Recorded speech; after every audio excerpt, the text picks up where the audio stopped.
শৰ্মাই চৰকাৰে কিন্তু এবাৰ গাহৰিৰ মাংস দাবী তুলিছে গাহৰি মাংস নিষিদ্ধ দাবী তুলিছে শাসকীয় পক্ষৰে এগৰাকী মন্ত্ৰীয়ে এবাৰ কেবিনেট মন্ত্ৰী এগৰাকীয়ে গাহৰি মাংসৰ নিষিদ্ধ দাবী তুলিছে অসমত কোন কোন অঞ্চলত গাহৰি মাংস নিষিদ্ধ কৰিব লাগে গাহৰি মাংস নিষিদ্ধ কৰাৰ কিয় দাবী তুলিছে এগৰাকী কেবিনেট মন্ত্ৰী হিমন্ত বিশ্ব শৰ্মা চৰকাৰৰ এবাৰ মন্ত্ৰীৰ দাবী যে গাহৰি মাংস নিষিদ্ধ কৰিব লাগে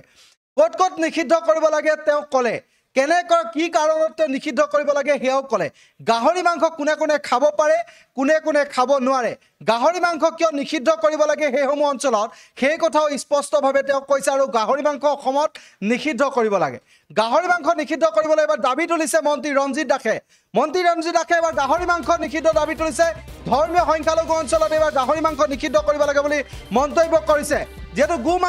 মাংসৰ ৰাজনীতিক লৈ ইতিমধ্যে সৰ্বত্ৰে প্ৰতিক্ৰিয়া সৃষ্টি হৈছে তেনে সময়তে এবাৰ অদ্ভুত মন্তব্য দিছে এবাৰ মন্ত্ৰী ৰঞ্জিত দাসে কৈছে গাহৰি মাংস নিষিদ্ধ কৰিব লাগে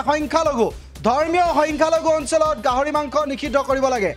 কি কাৰণে নিষিদ্ধ কৰিব লাগে হেও ক'লে এবাৰ গাহৰি মাংস নিষিদ্ধৰ দাবী তুলিছে মন্ত্ৰীগৰাকীয়ে ব্যক্তিগতভাৱে গাহৰি মাংস নিষিদ্ধ দাবী তুলিছে আৰু নিষিদ্ধ হ'ব লাগে বুলি মন্তব্য কৰিছে তেওঁ কৈছে এয়া মোৰ ব্যক্তিগত মতামত যদিও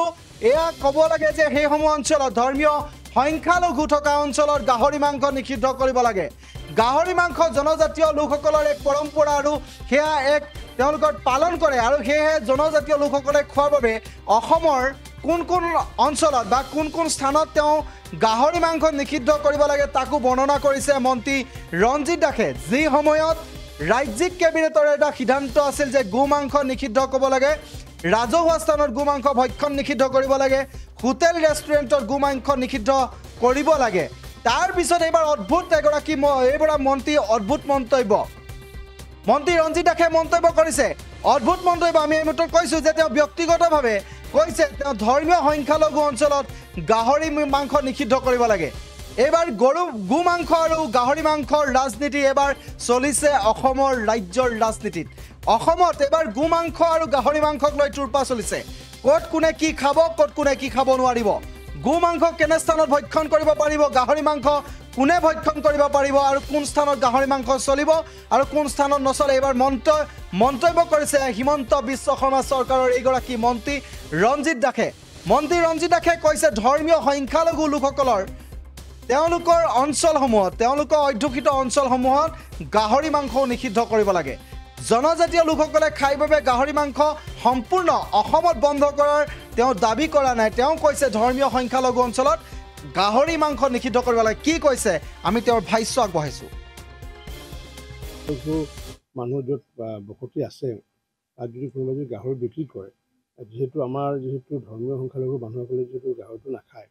সেইটো নিষিদ্ধ কৰিব লাগে সেইটো মই বেয়া নাপাওঁ সেইটো কাৰণ তেনেকুৱা অঞ্চলত যদি কৰে কাৰণ কিয় ধৰ্মীয় সংখ্যালঘু মুছলমান মানুহ আছে তাত যদি গাহৰি বিক্ৰী কৰিলে কোনোবা ধৰ্মীয় অনুভূতিত যদি আঘাত আনে তাতো বেন কৰিব লাগে সেইটো কোনো কথা নহয় কিন্তু মই ব্যক্তিগতভাৱে সেইটো মই মত পোষণ কৰোঁ কিন্তু সেইবুলি এইটো নহয় যে এইটো যিহেতু জনজাতীয় যিহেতু আমাৰ অসমখন জনজাতীয় এটা অঞ্চল যিহেতু অধিকাংশ যিহেতু জনজাতি আছে সেই জনজাতিসকলে যিহেতু এইটো ফাৰ্মিং কৰে বা চৰকাৰীভাৱে এইটো ফাৰ্মিং কৰাৰ যিহেতু কৰা ব্যৱস্থা আছে বা বিভিন্ন ধৰণৰ ইনচেণ্টিভ দিয়া হওক তেওঁলোকক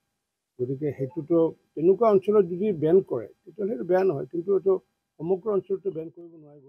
ধৰ্মীয় সংখ্যালঘু খাদ্য সামগ্ৰীত যি ধৰণে দাম বৃদ্ধি হয় সেই সন্দৰ্ভত আচলতে মন্তব্য নকৰা এগৰাকী মন্ত্ৰীয়ে এইবাৰ গাহৰি মাংসৰ ওপৰত মন্তব্য কৰিছে ক'ত চলিব গাহৰি মাংস কোনে খাব পাৰিব গাহৰি মাংস ক'ত নিষিদ্ধ কৰিব লাগে মন্তব্য কৰিছে যি সময়ত আলু পিঁয়াজ মিঠাতেলকে ধৰি খাদ্য সামগ্ৰী অত্যাৱশ্যকীয় খাদ্য সামগ্ৰী তেওঁ দাম বাঢ়িলে দাম বৃদ্ধিৰ সন্দৰ্ভত যেতিয়া প্ৰশ্ন কৰা যায় তেওঁ তেতিয়া প্ৰশ্নৰ উত্তৰ দিয়ে যে মোকো মোৰ পত্নীয়ে আচলতে এই দাম বৃদ্ধিৰ বাবে আচলতে মোক ঘৰত গালি পাৰে বুলি মন্তব্য কৰা ৰঞ্জিত দাসে এবাৰ মন্তব্য কৰিছে যে গাহৰি মাংস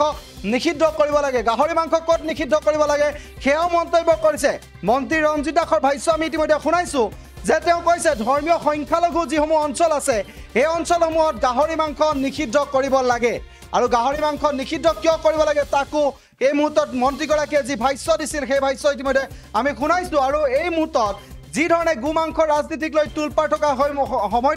হৈ থকাৰ সময়তে এইগৰাকী মন্ত্ৰীৰ ভাষ্য ইতিমধ্যে পুনৰ যে এক বিতৰ্ক সৃষ্টি কৰিব সেয়া নিশ্চিত পৰৱৰ্তী সময়ত গাহৰি মাংসক লৈ কি ধৰণৰ কেবিনেটে সিদ্ধান্ত ল'ব যিগৰাকী মন্ত্ৰী ৰঞ্জিত দাসে অনা এই দাবী ক'ত ক'ত ধৰ্মীয় সংখ্যালঘু অঞ্চলসমূহত কেনেধৰণে গাহৰি মাংস নিষিদ্ধ কৰিব লাগে এই ক্ষেত্ৰত কেবিনেটে কি সিদ্ধান্ত ল'ব পৰৱৰ্তী সময়ত জনাই যাম চাই থাকিব দা নিউজ প্লাছ যিকোনো খবৰৰ বাবে যোগাযোগ কৰক 7099017330 লগতে 7099017110 নম্বৰত